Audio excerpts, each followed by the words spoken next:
রাতের রোজা উপলক্ষে আমার ছোট ভাই বোনদের জন্য এবং আমার ফ্যামিলির জন্য কি কি ইফতারি আইটেম বানালাম আজকে ভিডিওতে সেটাই শেয়ার করব। তো আশা করি আপনাদের কাছে ভালো লাগবে। চলুন ভিডিওটা দেখে আসা যাক। হ্যালো সবাইকে, আপনারা সবাই কেমন আছেন? আশা করি আপনারা সবাই ভালো আছেন।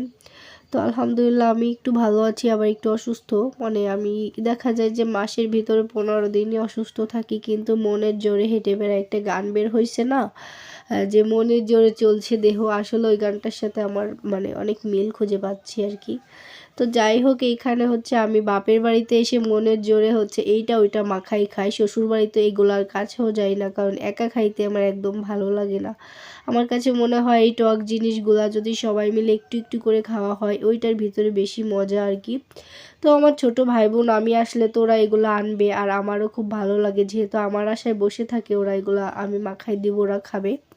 তো সেজন্য আমারও ভালো লাগে আর ওরাও নিয়ে চলে আসে। তো আমার ছোট ভাই বোন শবে বরাতের রোজা সবাই ছিল, মানে আমার ফ্যামিলির যত মানুষ সবাই রোজা ছিল, একমাত্র আমি রোজা ছিলাম না। আমি ওইভাবে জানতামও না যে ওরা রোজা ছিল, জাস্ট বড়ইগুলো এনে দিল, বললো মাখানোর জন্য, আমিও বসে পড়ছি মাখানোর জন্য। তো আমার ফুফাতো বোন হচ্ছে এখানে ধনিয়া পাতাগুলো এনে দিচ্ছিল, আমি এখানে বড়ইটা মাখিয়ে ফেললাম। যে এত মজা এই বড়ইটা, সবে বরাতের ভিডিও এটা।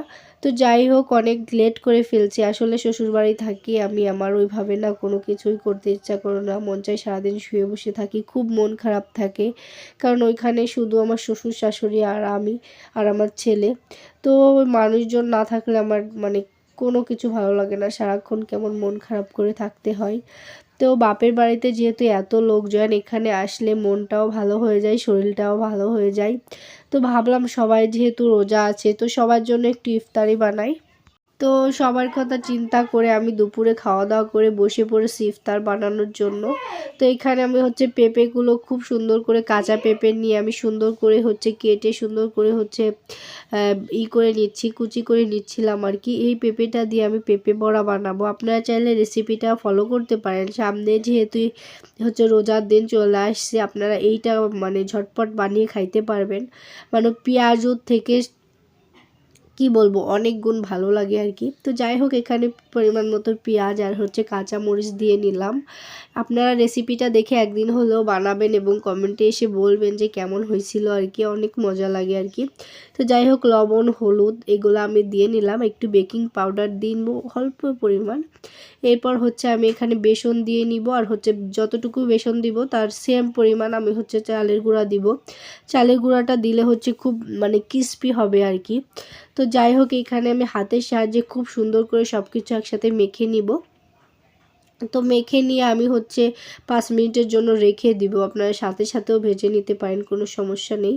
তো আমি 5 মিনিটের জন্য রেখে দিয়েছিলাম। এই যে হাতের সাহায্যে খুব ভালো করে মাখাইতে হবে আর কি। এই যে আমি খুব সুন্দর করে মাখিয়ে নিলাম।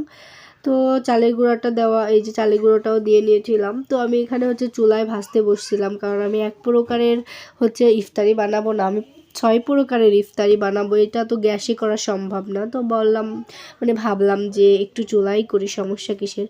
তো যাই হোক, এই যে মাটির চুলায় বসে বসে হচ্ছে সবার জন্য আমি ইফতারি বানাচ্ছিলাম। কি যে আনন্দ লাগতেছিল। আসলে ইফতারি বা রোজার মাস আমাদের মুসলমানদের জন্য অনেক বড় একটা মানে খুব ভালো লাগার একটা সময় যায়। আর এই সময়টা দেখা মানে কেমন একটা, সামনে আপনার খাবার আছে কিন্তু আপনি খান না কেন, আল্লাহর ভয়ে।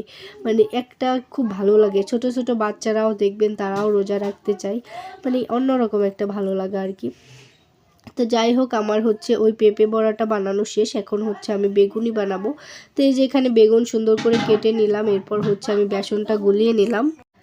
এরপর এই যে আমি সব কিছু সুন্দর করে রেডি করে নেওয়ার পর বেগুনে হালকা লবণটা মাখিয়ে নিলাম। এরপর হচ্ছে আমি এই যে বেসনের ভিতর দিব আর ভেজে নিব আর কি। তো আমার মতো কে কে আছেন ইফতারি বানাইতে পছন্দ করেন? আমি প্রত্যেক মানে রোজার প্রত্যেক রোজায় আর কি আমি 4-5 প্রকারের এরকম মানে বেগুনি, তারপর হচ্ছে শাকের চপ, তারপরে পেঁপে বড়া, তারপর পেঁয়াজি, অনেক কিছু বানাই আর কি, ভালো লাগে। আর আমার বানানোটা একটু সবাই বেশি পছন্দ করে। তো যাই হোক, দেখতে দেখতে আমি বেগুনিগুলাও সবগুলা ভেজে নিলাম। ওইভাবে ভিডিও করার সময় ছিল না, কারণ ইফতারির সময় হয়ে যাচ্ছিল আর কি। তো যাই হোক, এখানে আমি হচ্ছে এখন ধনিয়া পাতার চপগুলা বানিয়ে নিব। তো পেঁপে বড়া বানাইলাম, এরপর বেগুনি বানাইলাম, ঝালের চপ বানাবো, তারপর হচ্ছে এই যে ধনিয়া পাতার চপ বানাচ্ছিলাম, রসুনের চপ বানিয়েছিলাম। আসলে অনেক কিছু বানিয়েছিলাম আর কি। তো ফ্যামিলির সবাই বসে বসে খাচ্ছিল, আমি বসে বানাচ্ছিলাম। আসলে একটা অনেক ভালো লাগতেছিল আর কি।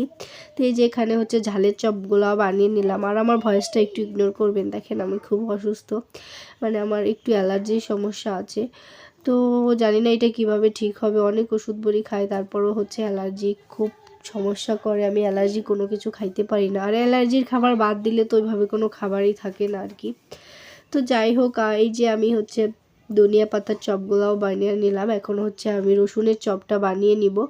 আর এই রসুনের চপটা যে খাইতে কি মজা লাগে, আমি একটু রসুনগুলা থেতলো করে বেটে নিছি, এখন হচ্ছে আমি তেলে করে ভেজে নিব।